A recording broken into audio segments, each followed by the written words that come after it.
Hello again, once again, fellow flight simmers. I'm back for part 2 of the new SimVimX plugin version 2.0 and also the new configurator.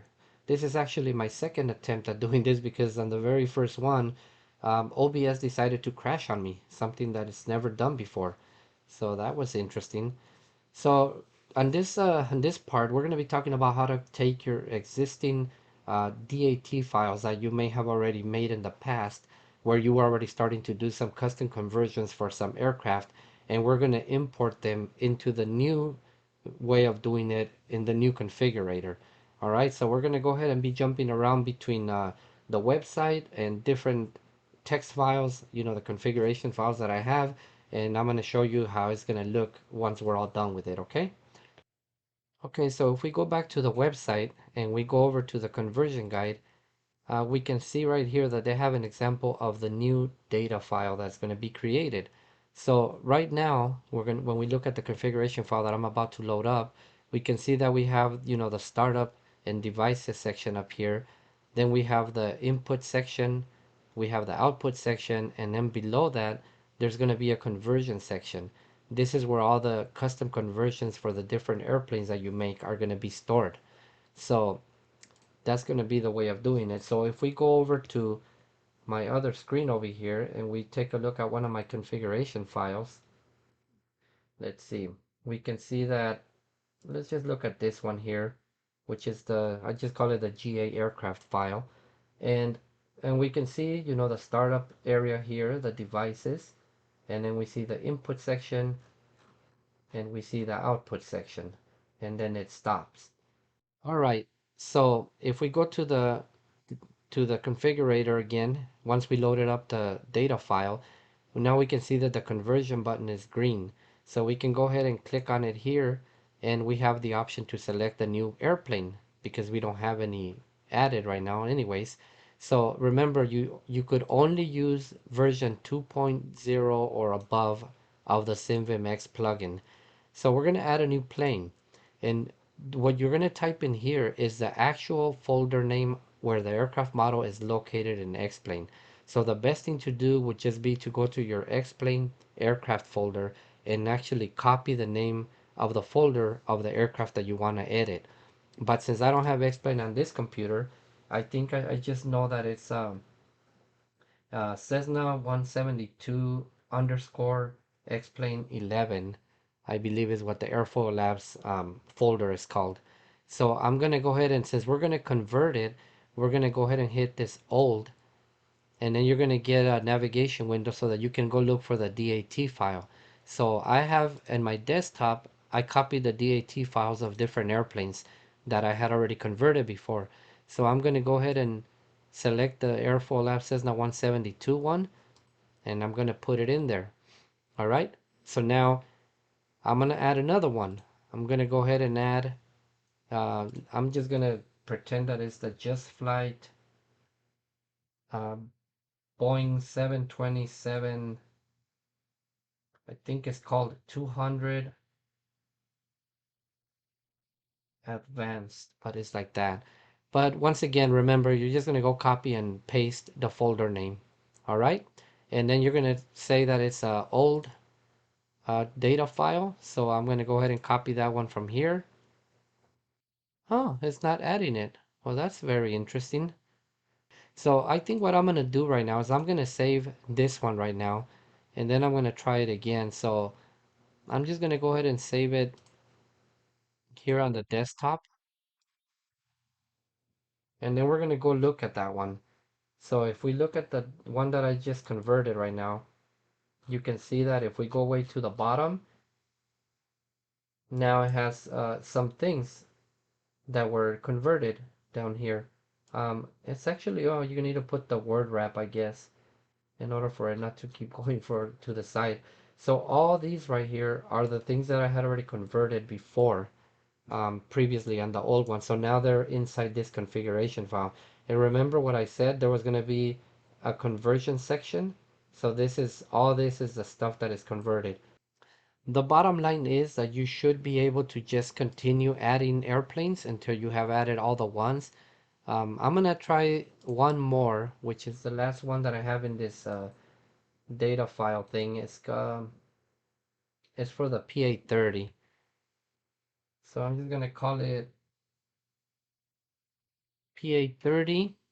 Try to grab that configuration file. Okay, that one it did add. So I'm not sure exactly what's going on here. Um, but anyways, so that's it. So now that you added it, so now you could actually see the keywords that have been converted. So if you look at that's the one for the Twin Comanche, I only had two, but then you can see all the ones that I had converted for the Cessna 172, which is quite a few of them. Okay, so now when you get out of this here and you go over to this, you would need to find out where you had something like, for example, let me see. So so we're gonna look for the autopilot command in order for us to see what we changed it to. But the very important thing about this is you need to make sure that this is selected right now. You know, in order for you to change or see the ones that you have changed, you need to make sure that they are selected. So then when you click on, let's say for example, I think I have the autopilot command somewhere in this area. I can't remember exactly where. Let me see. Okay, right here. So if you click on here, which is the autopilot command, and you click convert, you can see the actual custom command or data ref that I had put in there. So, and you see up here, you see the name of the aircraft that we're working in. So now let me show you. If you were to go back, let's say you go back to conversion and you select this one, and then you get back out.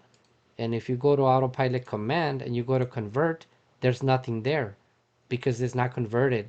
So whenever you make any changes to an aircraft configuration for custom configurations, you need to make sure that you have that aircraft selected, or you will not be able to, the changes that you make might be for a different aircraft.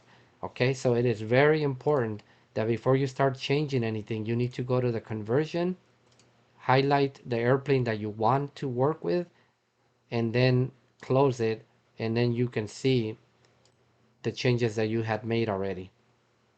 Okay, now it doesn't really matter what pin these things are at. You know, you can go, like for example, I'm just going to show you this right now. You see this is a AP command, right? So if I go, let's say I go to another multiplexer like this one right here, number 12. I don't have anything right here, right? So I'm going to go to autopilot, and I'm going to go ahead and go to autopilot command. Oh no, that's autopilot mode. It's this one right here. So autopilot command, and I'll put it right there.